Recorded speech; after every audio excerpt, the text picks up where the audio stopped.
বৰগিয়াৰী জগদীশ ঠাকুৰ মাইনটিন শেখ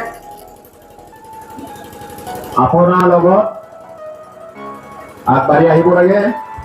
প্ৰথমত আছে দনেশ্বৰ বৰগিয়াৰী। দনেশ্বৰ বৰগিয়াৰী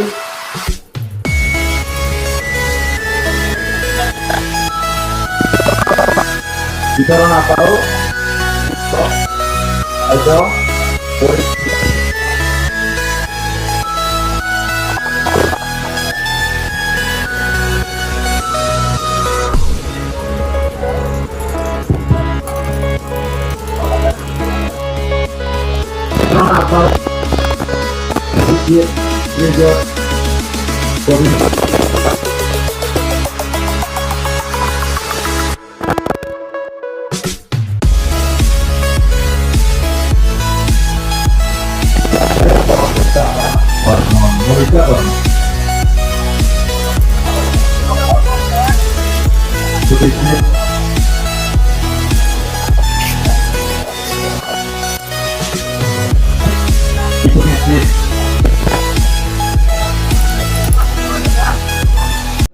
মই প্ৰথমতে আজি বিশ্ব প্ৰতিবন্ধী দিৱসৰ এই পবিত্ৰ ক্ষণত বিশ্বৰ প্ৰত্যেকজন প্ৰতিবন্ধীলৈ মোৰ শুভেচ্ছা জ্ঞাপন কৰিলোঁ।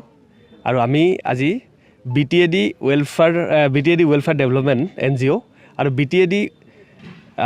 অল BTAD সুৰক্ষা আৰু অধিকাৰ মঞ্চই আমি ইয়াতে আচলতে দুদিনীয়া কাৰ্যসূচীৰে আমি পালন কৰিব লৈছোঁ। আৰু যোৱাকালি আমাৰ খেলা ধূলা আছিলে, আজি আমাৰ মানে মুকলি সভা আছে, ফ্লেগ হোষ্টিং ইতিমধ্যে হৈ গ'ল, আপোনালোকে দেখিছে।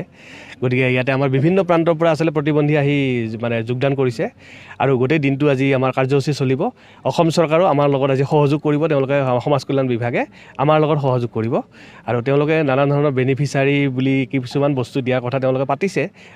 কিবা আমাৰ এনেকুৱা পিলপিলি বেটাৰী ট্ৰাইচাইকেল এনেকুৱা পাতিছে। কিন্তু মূল কথা হ'ল আমাৰ চৰকাৰে আমাৰ NGOটোক এটা অৰ্থনৈতিকভাৱে আমাক সহায় কৰিব লাগে, কাৰণ NGOটো আমাৰ যথেষ্টখিনি পিছ পৰি আছে। আৰু আমাৰ NGOটোৰ জৰিয়তে ইতিমধ্যে আমি 2005 চনৰ পৰা আমি সেৱা আগবঢ়াই আছোঁ প্ৰতিবন্ধীসকলক। গতিকে আজি আমাৰ চিফ প্ৰমোদ বড়ো ডাঙৰীয়া আহিব আৰু আপোনালোকৰ চেনেলৰ জৰিয়তে প্ৰমোদ বড়ো ডাঙৰীয়াক মই ৰিকুৱেষ্ট কৰিম যে BTAD এই আমাৰ যিটো ৱেলফেয়াৰ ডেভেলপমেণ্ট NGO আছে, সেই NGOটোক আচলতে তেওঁলোকে কিবা গ্ৰাণ্টৰ ব্যৱস্থা কৰি দিব লাগে। আৰু NGOটোৰ জৰিয়তে যিবিলাক আমাৰ প্ৰতিবন্ধী যিসকলে বৰ্তমান নিজক কৰ্ম মানে কৰি আছে, তেওঁলোক আচলতে অৰ্থনৈতিকভাৱে সবল হ'ব পাৰিব আৰু ইয়াতে নানান ধৰণৰ আমাৰ স্কিল ডেভেলপমেণ্টৰ কাম কৰিব পাৰিব। সেইটো সঁচা কথা, কাৰণ চৰকাৰৰ লগত আচলতে আমাৰ বৰ্তমানলৈকে আমাৰ মূল সংখ্যা কিমান অসমৰ, সেইটোৱে আচলতে চৰকাৰৰ লগত নাই। গতিকে এইটো এটা খুব এটা এইটো পৰিতাপৰ বিষয়। আৰু আজি প্ৰতিবন্ধী দিৱস, আজি হয়তো বিভিন্ন ঠাইত আপোনাৰ সভা সমিতি উদযাপন হ'ব, বিভিন্ন মন্ত্ৰী আমোলা বা ৰাজনৈতিক নেতাই হয়তো আজি চকুৰ পানীৰে বান বুৱাই দিব। কিন্তু আচলতে সেইটো কথা নহয়। প্ৰতিবন্ধীসকল সমাজৰ একো অংগ, প্ৰতিবন্ধীসকলে সমাজৰ আচলতে সুনাগৰিক। প্ৰতিবন্ধীসকল আজি IAS হৈছে, ACS হৈছে, প্ৰতিবন্ধীসকলে আজি হিমালয় উচ্চ শৃংগ আজি আপোনাৰ আপোনাৰ আৰোহণ কৰিছে। গতিকে ইয়াৰ পিছতো যদি প্ৰতিবন্ধীয়ে যদি বেলেগ যোগ্যতাৰ যদি কিবা পৰিচয় দিব লাগে বুলি ভাবে চৰকাৰে বা সমাজে, মই ভাবোঁ যে এইটো এটা হাস্যকৰ কথা। গতিকে প্ৰতিবন্ধীয়ে নিজক পৰিচয় দিবৰ কাৰণে, নিজৰ যোগ্যতা আচলতে হাচিল কৰিবৰ কাৰণে তেওঁলোকে যথেষ্ট চেষ্টা কৰিছে। গতিকে অভিযোগটো আহিব নালাগে, এইটো চৰকাৰে প্ৰতিবন্ধীসকলৰ ব্যৱস্থাটো চৰকাৰে কৰি যাব লাগে।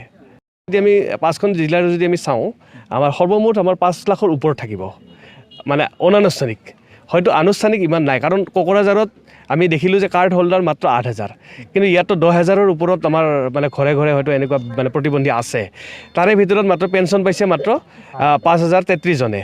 গতিকে আমি BTAD গভৰ্ণমেণ্টক আমি অনুৰোধ জনাম যে পেঞ্চনটো বঢ়াই দিব লাগে। আৰু পেঞ্চনটো 1,000 টকা, আগতে আছিল 500 টকা, এতিয়া 1,000 টকা হৈছে। গতিকে এই পেঞ্চনটো আচলতে এইটো বঢ়াই দিব লাগে, কাৰণ আজিকালিতো 1,000 টকাত একোৱেই নাপায়। আৰু আমি ডিমাণ্ড কৰি আছোঁ যে 2,000 টকা দিব লাগে। গতিকে সেই 2,000 টকাটো দিব লাগে। আৰু ইয়াৰ উপৰিও অকল BTAD বুলি নহয়, মই আপোনালোকৰ চেনেলৰ জৰিয়তে গোটেই অসমকে মই অসম চৰকাৰকো অনুৰোধ জনাম, মুখ্যমন্ত্ৰী হিমন্ত বিশ্ব শৰ্মা ডাঙৰীয়া আৰু আমাৰ সামাজিক ন্যায় মন্ত্ৰী বৰ্তমান পীযুষ হাজৰিকা, মই আপোনালোকৰ চেনেলৰ জৰিয়তে অনুৰোধ জনাম যে আচলতে গোটেই অসমৰ প্ৰতিবন্ধীসকলে যিটো ভাত্তা পাই আছে, সেই ভাত্তাটো বঢ়াব লাগে। আৰু কাৰ্ড হোল্ডাৰৰ সংখ্যাটো যথেষ্ট কমি আছে আৰু আমি দেখিছোঁ গতিকে আমাৰ মেডিকেল বৰ্ডছবিলাক NGO বিলাকক দায়িত্ব দিব লাগে আৰু দি পেলাই কাৰ্ড হোল্ডাৰৰ সেইটো আমাৰ বঢ়াব লাগে তেতিয়াহে আচলতে প্ৰতিবন্ধীসকলে